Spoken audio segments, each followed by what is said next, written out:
First, I want to start off with Join NAMI Tennessee's email list. It's how you find out about all the great things that are going on at NAMI Tennessee. Things like, well, this, and also the NAMI Walk, and also NAMI Basics, and also legislative advocacy. It's absolutely free to join the email list.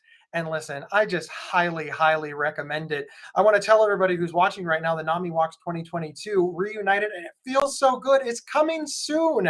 You can learn more at namiwalks.org/Tennessee. It'll tell you everything that we need to know, or that you need to know. And we have already raised over $10,000 towards our goal of $60,000. So we are well on our way, and all that's missing might be you. Don't miss out.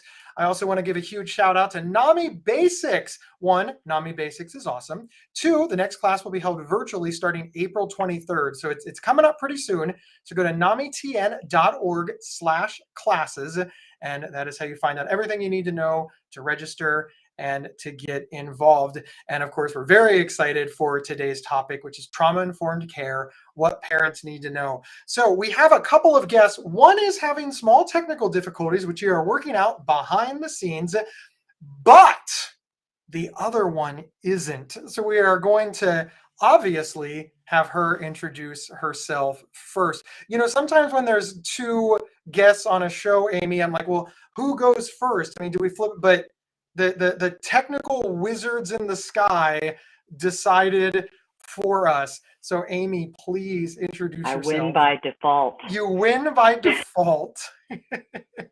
My name is Amy Diller, and I'm a licensed clinical social worker. I'm a clinical supervisor and licensed therapist for Omni Community Health.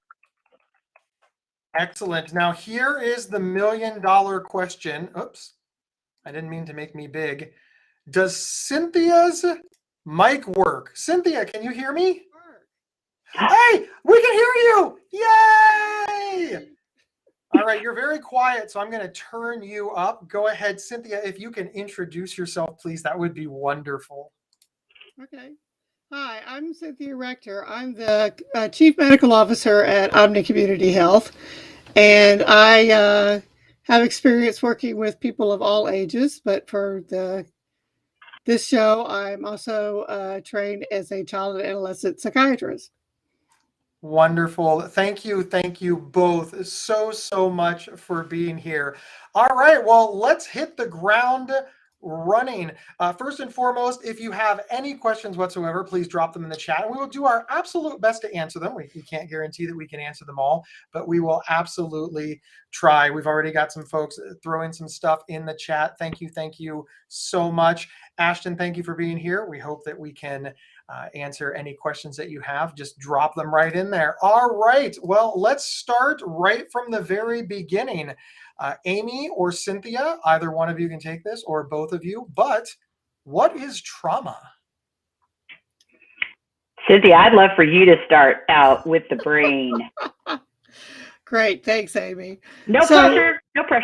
Yes, so trauma is basically anything that causes extreme distress.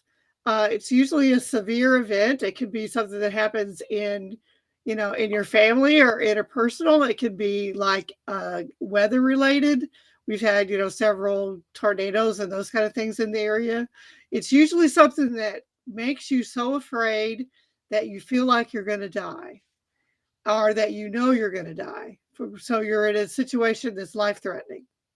Yeah, I agree. I think of trauma as experiencing or observing an event in which you feel unsafe, helpless, or powerless to do anything about it, and then therefore you feel out of control and overwhelmed. And a trauma experience can be interpersonal or non-interpersonal, acute or chronic. You can have what we consider in the biz is a big T trauma, which can be like abuse, neglect, natural disaster, being exposed to war, conflict in which you think that you or people you love are going to be harmed or die, or what's a little T trauma, which isn't necessarily the same for every person. Little T traumas could be moving a lot in childhood and feeling like you lose your friends. It could be medical situations that aren't life-threatening but are really scary, being bitten by a dog for a young child, that kind of thing. Thank you. Whoops. Remember, in addition to being the host, I'm also the technical person. So all the production technical issues, that's all my fault as well. Thank you both so much for helping us. And somebody popped in that one of the things that can cause trauma is the pandemic. Very, very true. Absolutely. Very true. All right, let's move on to the next question. How can you tell if a child has been traumatized? That is always a very good question. And again, it's not the same for every child. And something that may traumatize one child may not traumatize another. Some kids have innate resilience where maybe one child out of a household of 3 children could have the effects of trauma. So it can be related to temperament, how much stress a kid can handle, but also the biggest clue for you that your child has got an issue is when their behavior changes. Now, the one that everybody usually can see is after a really, really big event, if a child starts acting out negatively and they draw attention to them, those kids are externalizers. So you see it on the outside. But what people don't always think is that after an event, if a child becomes seemingly more mature and reserved and their behavior changes that way, and all of a sudden, oh, they've grown up. No, that's a huge change in behavior, and that's your first red flag. It's different from how they normally are. Cynthia, you want to add in? Yeah, I agree. There's some other things you can look for, like kids who suddenly become, excessively clingy, or a child that used to sleep all night and now gets up in the middle of the night and comes in and wants to crawl in bed with you. Those kind of things can also be indicative of trauma. Wonderful. Thank you both so much. And thank you to a very active chat. Please keep those messages coming. We really, really appreciate it. All right, so this is kind of we've talked about what trauma is and how you can tell if somebody's traumatized. This question sort of dives a little deeper, but how exactly does trauma affect the brain? Dr. Cynthia. I'll take this one.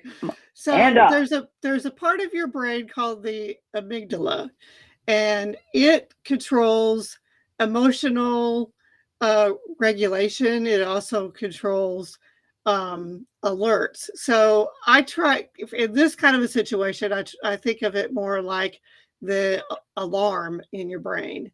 And so it gets triggered when there's something scary or bad going on and says, hello, there's danger, so that your body knows to do something about it and recognizes it. So, that part of your brain gets turned on or gets overly sensitive in situations where there's trauma. So that's one of the significant things. Yeah. Our brains are, I'm sorry, go ahead. No, please go ahead. I'm famous for interrupting. Our brains are equipped to go through brief periods of extreme stress, and we can cope with that usually if you can regain a sense of safety or stability relatively soon after an event occurs where you feel out of control. If a person stays in a state of toxic stress for too long a time, or let's say they live in a situation that is unpredictable, unstable, and chronically stressful, the brain has to stay focused on survival more often than not, and the brain can get stuck in survival. And survival mode in a time of threat looks like fight, flight, or freeze most often. With children, again, they can become people-pleasing as well, and to try to make themselves safe. But people will do anything to feel safe again. Of course.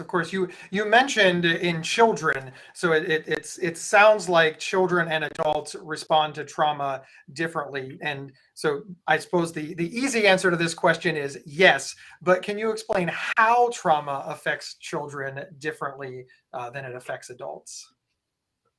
Well, one of the big ways is that children often don't have a lot of the words that we have and the experience in how to tell you.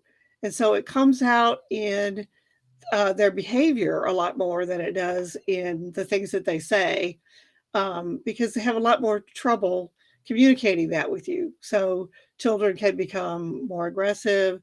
You might see in their play that they repeat the event over and over again in their pretend. They have, I mean, adults have nightmares, but children have nightmares. And sometimes they can't tell you what their bad dreams are about because they don't have the words. I agree with what Cynthia just said.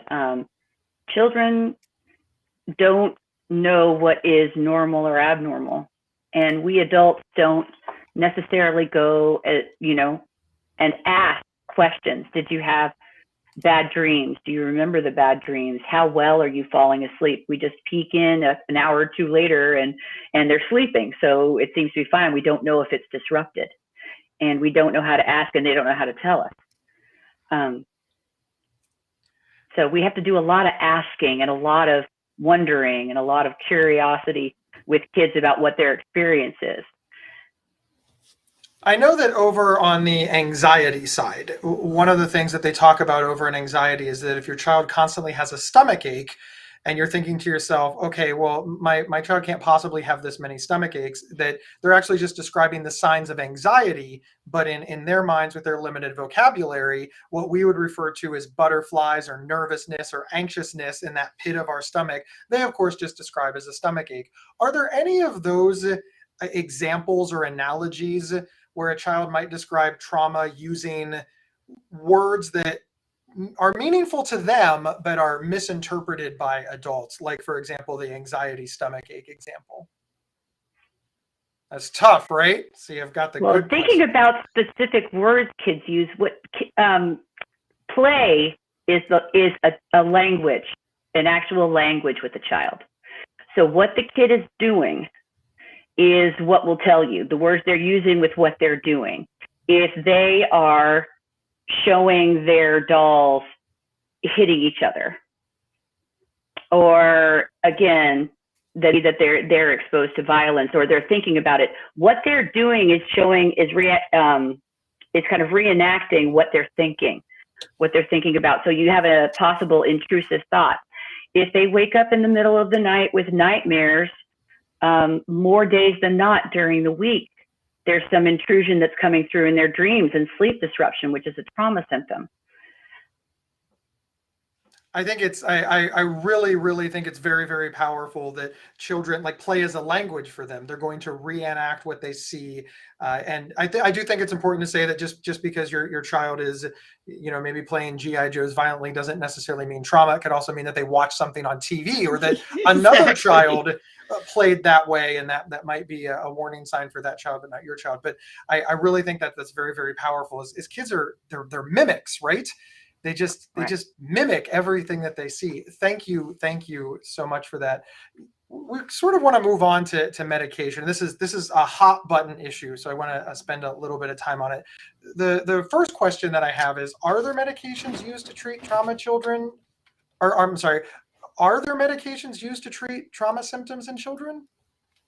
It's not exactly how it's worded on the screen, but it seemed like the fair rearranging.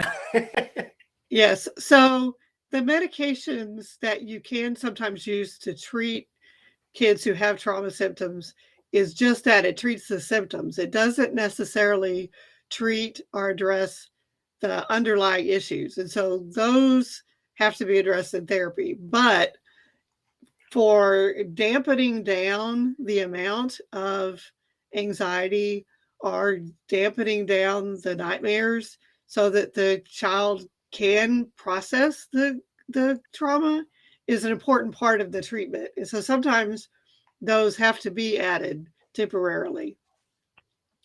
There also are cases where children may have a genetic predisposition to a underlying or other mental illness, like depression or an anxiety disorder, that because it runs in their family. And sometimes when that happens, the trauma can trigger it off, And that's the start of a lifelong illness, but not necessarily.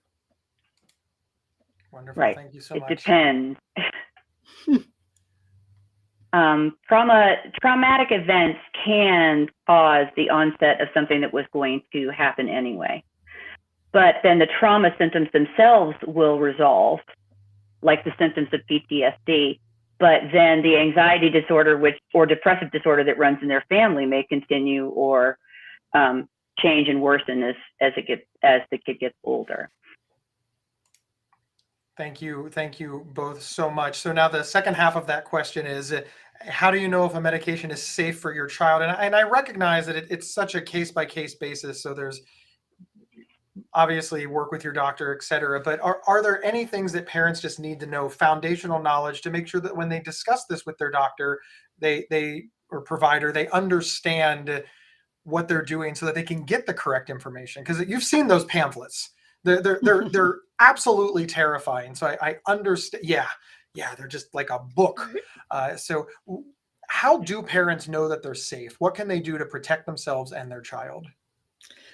It's trickier with children, and it's been, in the last few years, it's been better because we now have FDA approval for specific medications for children.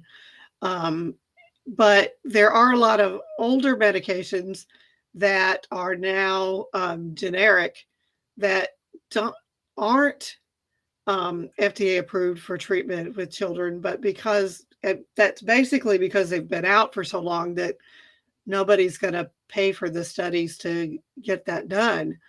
But there are several medications that have been commonly used with children for a long time. So asking questions like, is this medicine something that a lot of children use? Or is there an FDA approval for this medicine?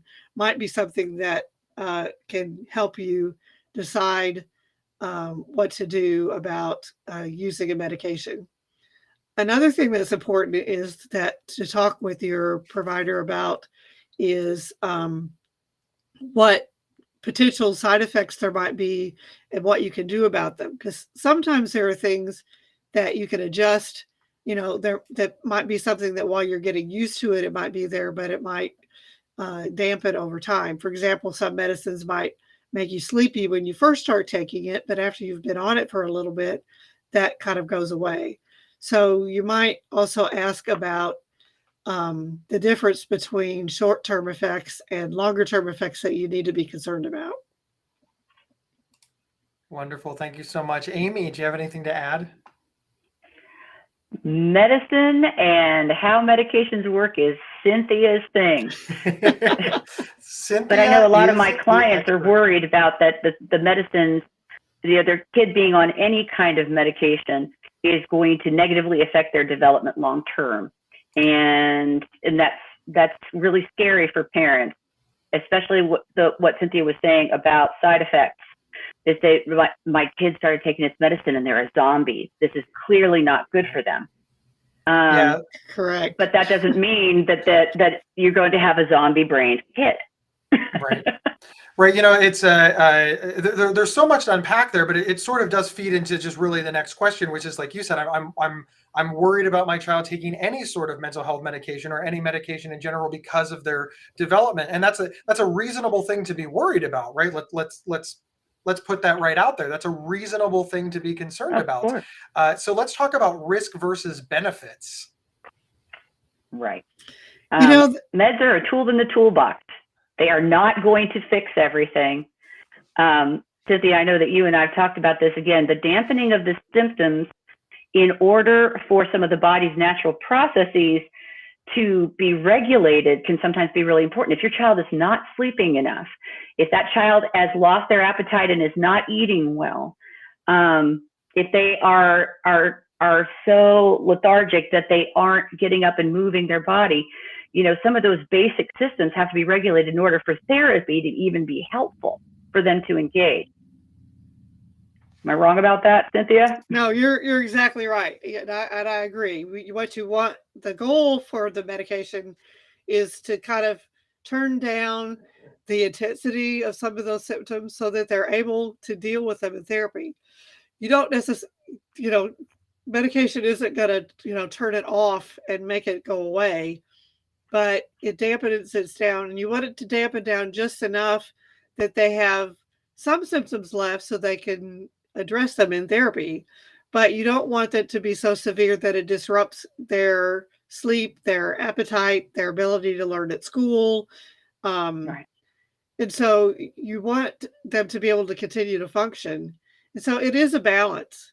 And sometimes there has to be communication between the therapist and the medication provider and the family about, exactly what dose is the right dose, how much medicine to use for how long. I mean, if a child has been in therapy for a while, you might, to say, okay, let's try decreasing the dose now to see if it's still necessary.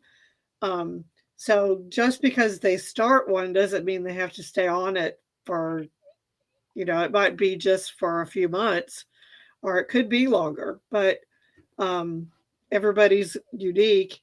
And I think that children especially need to have a time where they you try to stop it after they've been on it for a while. With anybody who's using medication, again, the relief from symptoms is key. Again, something is helping me.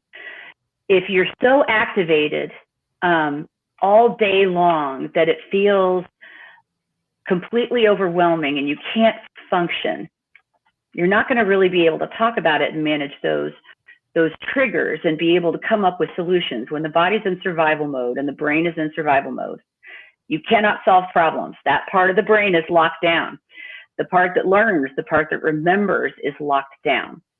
So again, with trauma, you can have activation from triggers, or you can be in kind of a constant state of hyper arousal that is just so uncomfortable. You'll see this with kids who've experienced a traumatic event and they can't sit still. They can't talk about anything. They're bouncing off walls all of a sudden. They can't concentrate.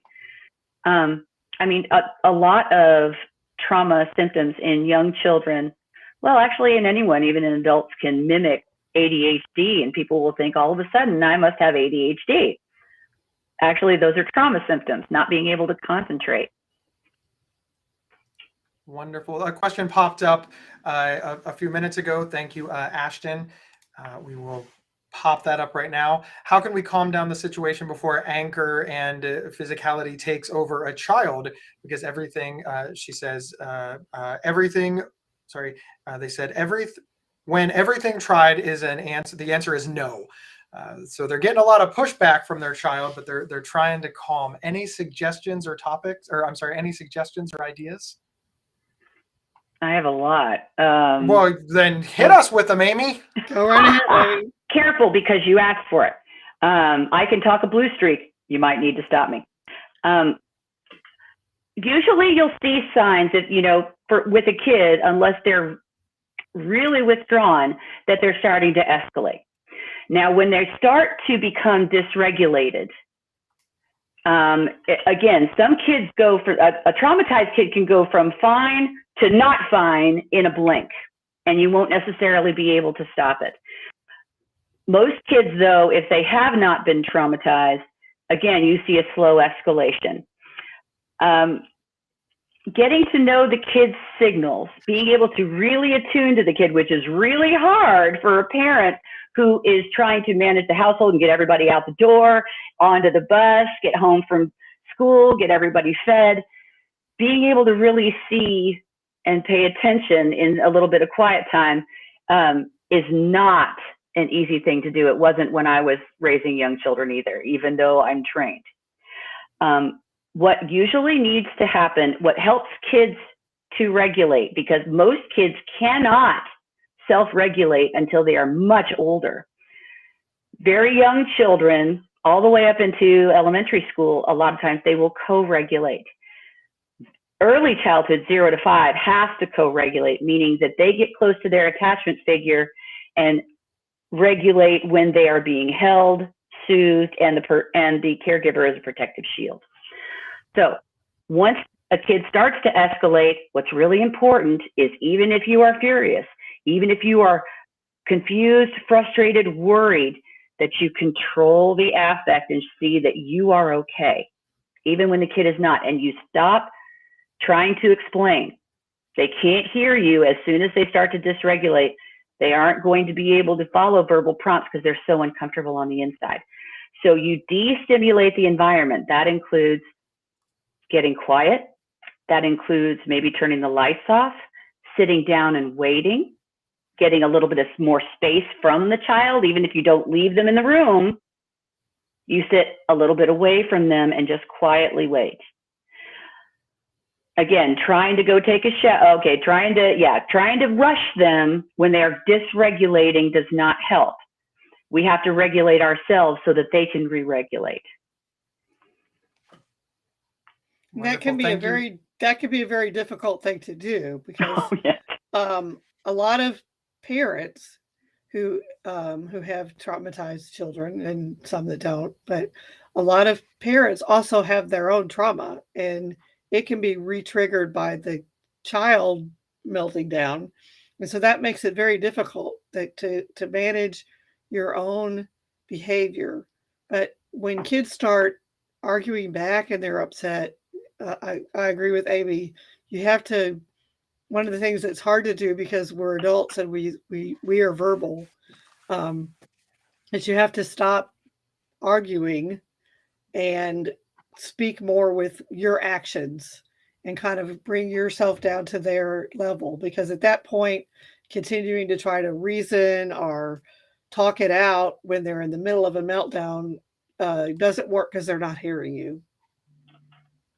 Yeah, what I found is that, we often have forgotten what it's like to be a kid. One of the reasons I started working with kids is because I had a really good memory for a while anyway, and remembered what it was like to think and feel as a child.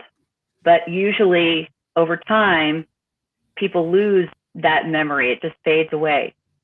And so what we do is we expect kids to be able to think like little adults, and they can't. All they can think of is they're so mad they can't even say why or how upset they are, and continuing to talk makes it worse. So when we expect them, you can't reason when you're unreasonable, meaning that part of the brain, the executive functioning, is locked down right then because you're dysregulated. You have to re-regulate first before you can solve any problems. Thank you so much. I know that this is one of those. It's so easy to talk about, right? You're just throwing information out there, but in practice, it's much more difficult. So I know that we want to give a huge shout out to parents, caregivers, grandparents, family members, adults that are working with children right now who are struggling themselves, because this can be super, super difficult. And while I hope that folks gain some maybe some insight or some tools or some ideas from this, we don't want anybody thinking that, oh, NAMI Tennessee did a Facebook Live, oh, this problem is resolved. No. We are right there with you, and it's one of the reasons that we have so many classes and things like that. So thank you, of course, Amy and Cynthia, for being here. We have many more questions, and thank you, Ashton, for dropping a question for us. We really appreciate it. All right, let's see where we are on the magic list. All right, the next question that we have, for whomever wants to answer it first: what is the difference between a child having trauma symptoms and having a trauma-related disorder? Cynthia, you want to go for this one, since I talk too much? Well, the trauma symptoms would be what we look at to diagnose trauma is mostly there's a list of several things. And in order to have a trauma-related disorder, you have to have multiple items on that list. However, children can have one or two symptoms, and so they don't technically meet criteria for that full disorder, but they still may have some trauma-related symptoms. That really goes back to what Amy was talking about earlier about big T trauma versus little T trauma, where sometimes kids can have one or two symptoms because of some event that happened, but a major event or a long-term event can cause big T trauma, and that's when you get a trauma-related disorder. Right. A person can be traumatized by an experience, but then over time, again, they start to feel safe again, and those trauma symptoms resolve. It becomes, that's why we say a trauma-related disorder, is that a trauma experience can happen to anyone at any time. When you think about an adult in a car accident, when you first try to get back in the car, you're a little bit hyper aroused and looking around, and you're more careful. But over time, the more you drive, you aren't in an accident every time, and then you reestablish safety, and it isn't impairing your life.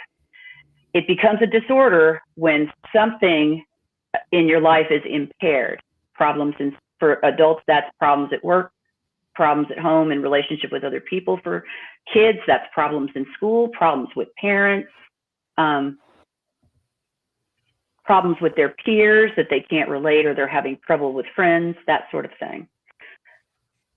And not every traumatizing experience results in post-traumatic stress disorder. Again, sometimes things resolve within a few days to a few weeks, maybe a couple of months.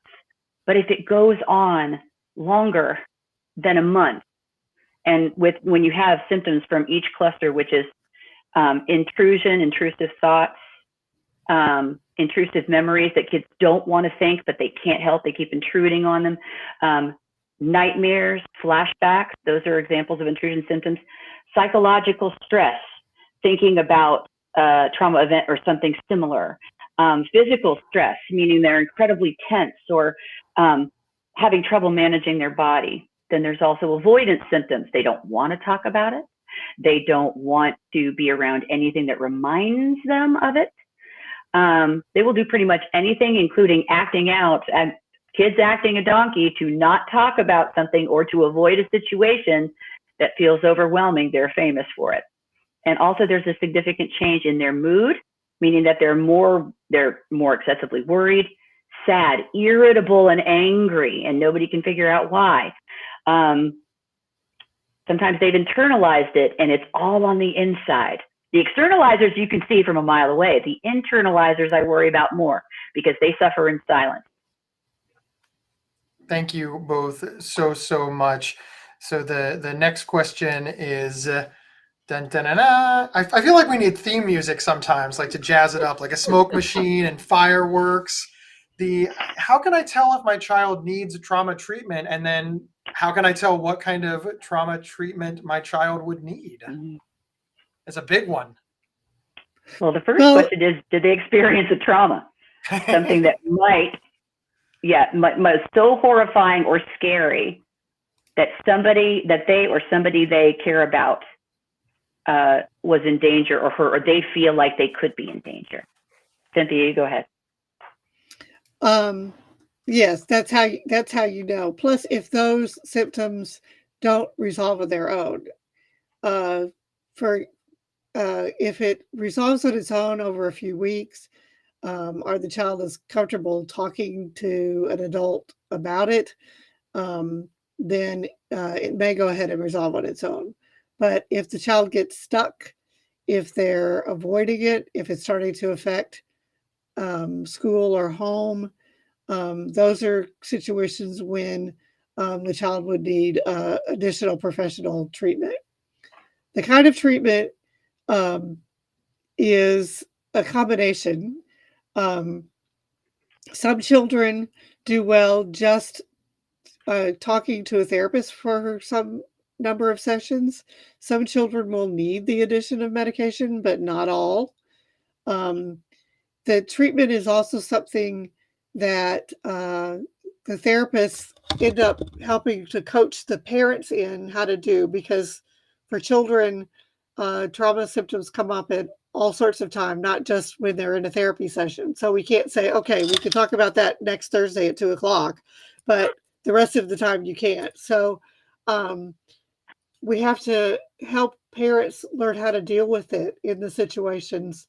For example, at home when you're rushing around or when there's a big nightmare or something that happens. Parents also need to know how to handle it. And that's part of what happens in therapy is we help teach the caregivers how to do that.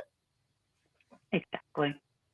I'm trained in a type of therapy called child-parent psychotherapy, which is trauma treatment for children birth to 5 years old. And the healing for the child happens within the relationship. Because again, children tend to more easily co-regulate, especially young children. And so the families need to develop an ability to communicate and dialogue about it. And talking about terrible things that happen to children make adults incredibly uncomfortable. They're not sure whether to bring it up. That what if this upsets the child? Maybe if the child's not saying anything, maybe they're fine. Maybe they've forgotten it. I promise they've not forgotten it, even if they don't talk about it. Kids don't talk about it when they notice that adults get upset. Some children are hypervigilant anyway. That's a survival skill, is to notice whether or not your environment is safe, whether your caregiver is happy with you. If you say something about something and your caregiver goes like this, immediately the message is, uh-oh, problem. Children don't want any problems. They don't want people to be upset with them or the perception that they're upset. Anything that upsets the adult, if the adult is not okay, the child is not okay. And so, but teaching adults how to talk about it and what's okay to talk about is half of it. I remember once I was treating a little girl who was 3 who had gotten hold of a gun and shot herself in the face.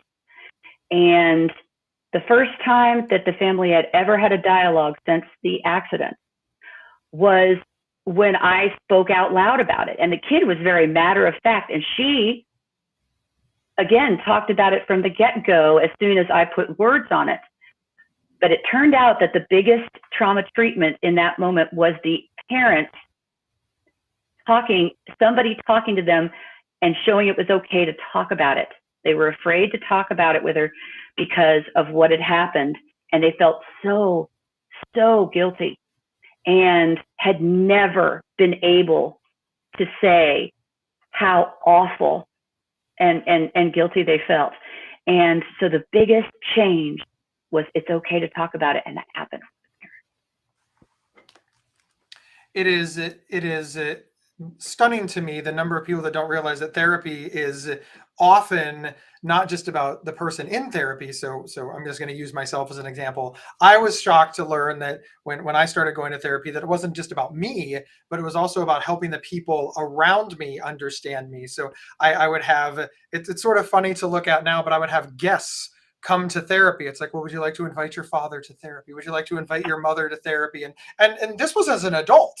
So this is a skill that me and my family had to learn in my young adult years. So that's even more vital for children who have less control of their surroundings and relationships. I feel like there's more to say on that, and I'd like to give both of you the opportunity to hammer that home, because so many people feel that therapy is just about the person who is going and not about everybody else. No, I was about to say people are in relationship. And sometimes we're too close and we've got too much of our own stuff going on to see clearly what's happening with the other person or how we affect one another. And with children who don't exist outside of the context of that relationship, not as individual people yet, that's way on down the line of development. I act like a translator for their behavior, because the grown-ups see the behavior only, sometimes in a very negative light, and again try to have more control, because that's what we do when a kid is out of control. We try to control for them when that's not really what's needed right there. And again, being able to develop tools to communicate, and with communicating with young children is very different. Well, with children anyway, and teenagers, as you parents of teenagers understand, communicating is very different, and our triggers come into play. Good therapy, it addresses the relationship, not just the individual, and how we're acting and reacting with each other. Cynthia, anything to add? It is really difficult, especially if the parent has their own trauma that they're still dealing with. And it's very common if a parent had a trauma, say when they were 10, that when their child is 10, it will re-trigger memories for them. And so sometimes it's the parent needing the treatment, and sometimes it is the child, and sometimes it can add, and sometimes the parent may need some sessions on their own. But it is really difficult, especially when children look to us to regulate, and then a parent has their own issues. It really does make it doubly difficult, and it's a lot for parents to learn. Cynthia, Amen, this is the perfect segue into our next question. Why is my child's treatment provider asking me so many questions about my trauma history? I know you've discussed some of it, but again, I think it's really powerful to discuss, because so many parents are like, well, it's not about me, it's about my child. And by asking me questions, you're taking time away from my child. And you can understand why a parent would feel like, no, I only get you for 50 minutes, which you call an hour, and now you're talking to me. They feel like they're wasting time. So I think it's very, very valuable to talk about how that benefits their child. So the question on the table is, why is my child's treatment provider asking so many questions about me and my trauma history? And it's not just that, Gabe. It's also, are you saying that this is my fault that my child is this way? And that is not what we're saying. As a therapy provider for kids of all ages, one of my go-tos is to gather history on the parents, because there is nothing about parenting that is, that is not stressful and hard and a lot to take in, trying to make sure that everybody stays alive and taken care of, and, all those little needs get met. There's no way that a child cannot trigger our stuff, whether that's because they remind you of the other parent who drives you nuts, or something that they do drives you nuts, or again, it reminds you of something else from your past that is absolutely not okay, like you're being disrespectful, and that is not allowed in this house, and I will not be disrespected again the way I was disrespected years ago. We are a product of our biology and our experiences. And one thing that I very, very much said as I was becoming a parent was, I am not going to repeat this, and this. And that stuff roared out of me in really unexpected ways. When a treatment practitioner is asking for your history, it's to inform them, to help them see a full picture of the situation, how you might be triggered by your kid, and being okay with them, making you more aware of that, because in the middle of a moment, you can't be aware. You're just feeling, you're reacting. When you know what your triggers are, you can plan for them. When you expect them, you can plan ahead of how you're going to handle that feeling before it overwhelms you, and you do something that makes it worse.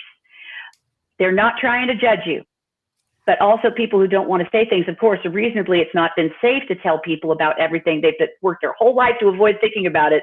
I'm going to put it in a box. I'm going to shove the lid down. I'm going to sit on it. And if I let it out, I don't know what's going to happen. Well, it's already being let out anyway. It's coming out in all these ways. And talking about it is what helps resolve it. But that's what people have been avoiding their whole lives. And it feels like I'm going to lose it if I let this out. Cynthia? Yeah, I was going to say, it made me think, we're talking about avoidance. One of the things that you learn in therapy is that avoiding things that make you anxious don't make them go away, just makes you more anxious the next time. So learning how to manage that anxiety and facing your fear is part of what people learn in therapy. And that's really difficult. I mean, it's difficult. It sounds a lot easier than it is in some cases. Very, very true. Cynthia and Amy, let's talk about trauma-informed care. What is it and why is it important? Go ahead, Take it Amy. off, Cynthia. Oh, yes, now we're all just, you do it. Trauma-informed care is when a system of care, whether that be an agency or a company or, a residential treatment center, whatever, is really takes the time to understand and to teach its staff about trauma, the effects and the impact of trauma, which trauma affects everything, whether it's in little ripples or big ripples. And then takes the time, after, again, training everybody to be aware of it, that they also, they know the impact it has. They recognize the signs and symptoms of trauma in the people they serve. They take the time to assess that, pay attention to it, and keep it in mind. And then they respond by integrating the knowledge about trauma into policies, procedures, and practices. So, knowing trauma, knowing what it does to people. For example, at Omni Community Health, is that we are a trauma-informed agency, and so that colors everything that we do, all the way from our policies for our employees to the practices that we have with our clients. Oh, thank you so much, Cynthia. Yeah, I was going to say that includes, working with people who aren't necessarily in a therapy role, the medical assistants, the people who answer the phone, because those people are often when somebody's activated and anxious and upset, that's the person they're going to be talking to. And so teaching those staff how to handle that as well. Plus, one of the things that we have to do as an agency is also learn how to help our staff manage their own traumas, because just because you work at a mental health agency doesn't mean that you don't have your own. Actually, it usually means that you have your own, because we don't get into it for the money. Right. No, but somebody whose trauma is activated from when they were younger, when they were taken advantage of and somebody stole their money, when they're standing in front of an administrative assistant in the front office trying to pay the bill, and all of a sudden the bill's higher than it should be. That trauma from that experience, they can't forget that experience, can become activated. They can become belligerent and angry, and that could easily escalate out of control. And being able to understand that, instead of reacting aggressively back, the staff are trained about how to de-escalate a situation and take that into account. Very good, very good. Thank you both so much. So the big question that this has all been leading to, of course, is how can I help my child recover from trauma? Because that's what every adult wants for every child. It's what every parent wants. And I know that that's a big question. And again, I know that you're just providing some tips, tricks, and tools, some foundational knowledge. But that's the big question. How can I help my child recover from trauma? One of the things I think I'd like to add is that it's not always quick. So sometimes it takes a while for the to recover. A lot of times we see, especially on television shows and those sorts of things, you see where somebody went to therapy and they had this breakthrough insight, aha, and they have that moment and then everything is fine. And that's very rare and doesn't happen. A lot of times it's gradual and over time. So sometimes it does take time. So being patient and continuing to do the things that your therapist or other provider has told you to do. Sometimes they don't work the first time, the second time, or even the 10th time, but continuing to do it and be consistent with what happens. So being patient is one of the big things. Thank you so much, Beautifully Amy. said. Beautifully said, Cynthia. Right. Kids, trauma that goes untreated and unresolved will cause problems in their development. Their brains have certain developmental tasks that have to get done, that happen at certain ages or, again, stages, because no kid is the same. But if they are experiencing trauma symptoms and their body is stuck in fight-flight mode, they're not going to be able to do those things they're supposed to do at the time that they're supposed to do them. So the first thing that a parent can do to help a kid recover from trauma is to notice that something's up. If there is a difference in their child, now again, there are instances and then there are patterns of behavior. If it's not resolving and getting better, if you can't soothe your child and say, well, it's going to be okay. If that doesn't work, your reassurance doesn't work, then there's a larger issue over time. If you repeatedly try to do all the things you can think of and it's not working, it's time to consider professional assessment and professional help. Only because sometimes we can't hold everything for our kids. Sometimes there needs to be somebody else to help us hold it. Trauma is like a huge, heavy suitcase that a kid has to come in. I always think of kids who come into the foster care system. It wasn't safe for them with the adults that they love, but they were attached to those adults nonetheless. Nobody meant for it to be this way, but they come with this heavy, invisible suitcase, and they need someone to help them carry it. They need someone to help them carry the fact that they love these people and that these people hurt them, and to hold both of them. So we can't take the suitcase from them. It is locked onto their wrist. We want to take it from them. We want to throw it into the bushes. We cannot do that. And when it's our child, a lot of times there's so much guilt because we cannot fix this problem. This one is figuring it out together and asking and being curious what it's like for them, to know that it's okay to talk about how hard it is without us trying to solve a problem. This is an experience inside, not a problem to be solved. We want our children to not feel uncomfortable feelings, if they're uncomfortable for them or for us. We don't want them to be angry or to feel out of control. And when we can't fix it, it's so dysregulating for us. We are supposed to protect and fix, but something that happened to them destroyed the protective shield. Sometimes we think about that as destroying their innocence, right? This thing, all of a sudden my child is no longer innocent, this awful thing happens. Well, that eventually happens, but you can restore the protective shield by saying, this happened, I'm going to help you deal with it. I'm going to reassert that the world can be safe. This happened once, but this isn't the way it is all the time. Wonderful. Thank you both so much. We have maybe like 1 minute each. If you want to each have a wrap up, I'll let Cynthia go first since Amy just got done talking. It's basically your minute, so you can say whatever you want. Well, I just want to thank you for having us, and for all of you who are listening. I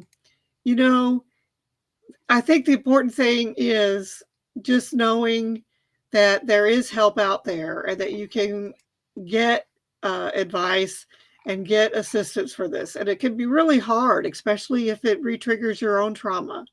But please I just encourage you to ask for help. Thank you. I agree with Cynthia that it's okay to not be okay. It's never okay for a parent for their child to not be okay and for us not to be able to solve it. I saw in the chat that there is somebody who their child was traumatized from a relationship with their mom where they were physically hurt.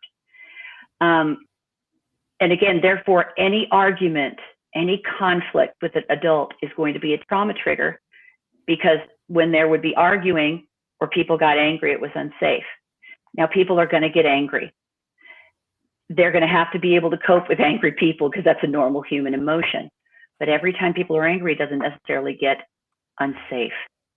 And so you have to differentiate. I see that you're really getting angry right now, and it's okay that you're angry. It was never okay before.